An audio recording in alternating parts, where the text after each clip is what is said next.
Retas. Condição de coplanaridade de duas retas. Então, considere as duas retas seguintes. R1 é a reta que passa pelo ponto A1, x1, y, z1, e tem direção do vetor V1, A1, B1, C1. E a reta R2, A2, que é o ponto x2, y2, C2. Então, A2 pertence à reta R2. E tem a direção do vetor V2, que é A2, B2 e C2. Então, nós queremos determinar, dado um plano π, qual é a condição para que essas duas retas R1 e R2 pertençam ao plano π. Então, eu desenhei aqui as retas R1, que passa pelo ponto A1 e tem direção do vetor V1, e a reta R2, que passa por A2 e tem direção do vetor V2. Se essas retas estão no plano π, então o V1, o vetor V1 e o vetor V2 pertencem ao plano π. Ok?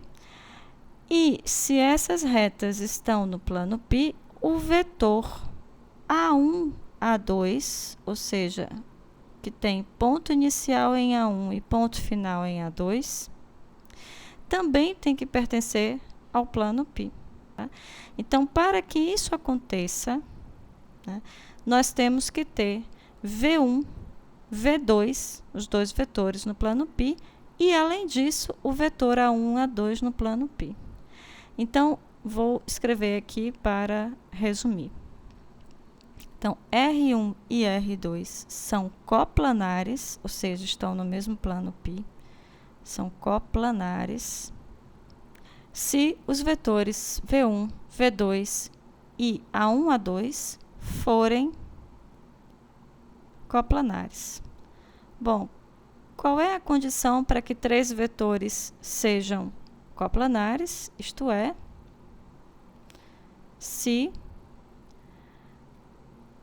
o produto misto de V1, V2 e A1, A2 for igual a zero.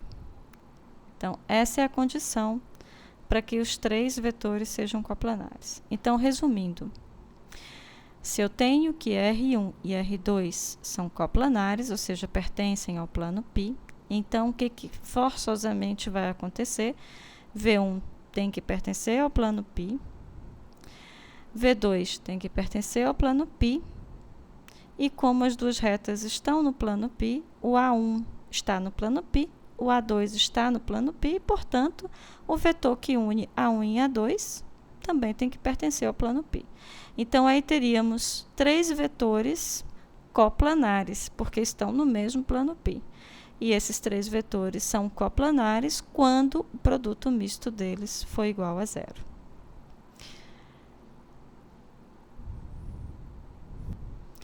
Vamos ver um exemplo. Determine o valor de m para que as retas R1, dada por y igual a mx mais 2, z igual a 3x menos 1, ou seja, é uma equação reduzida da reta, e R2 igual a, dada por x igual a t, y igual a 1 mais 2t e z igual a menos 2t, ou seja, as equações paramétricas da reta, sejam coplanares. Nós precisamos, para cada uma das retas, identificar um ponto e o vetor diretor, e um vetor diretor. Bom, um ponto é relativamente simples, né? Basta darmos um valor para x e aí descobrirmos o valor de y e z, no caso da reta R1. Então, aqui, se eu considerar x igual a zero, então y vai ser 0 mais 2, que dá 2, e z vai ser 0 menos 1, que dá menos 1. Então, um ponto A1 da reta R1, eu fiz x igual a 0.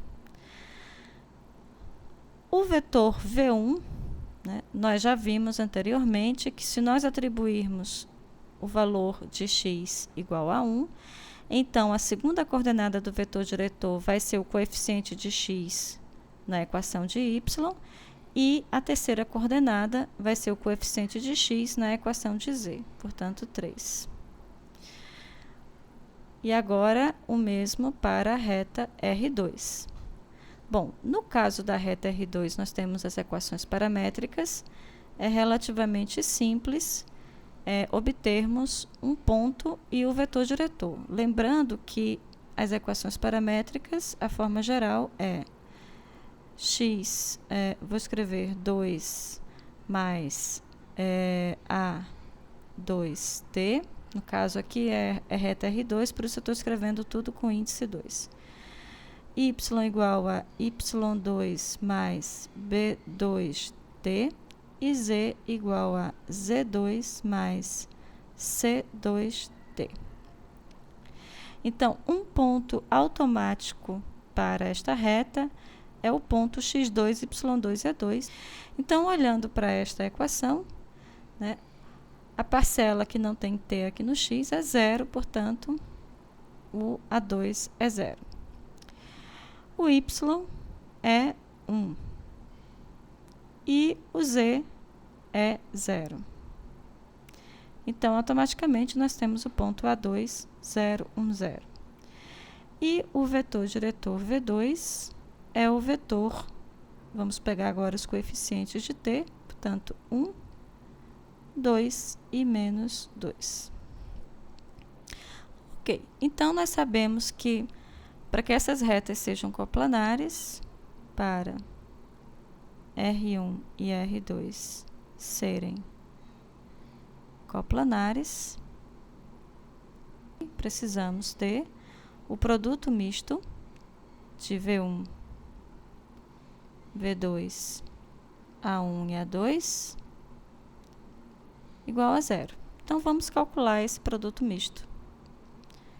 Então, V1, V2, A1, A2.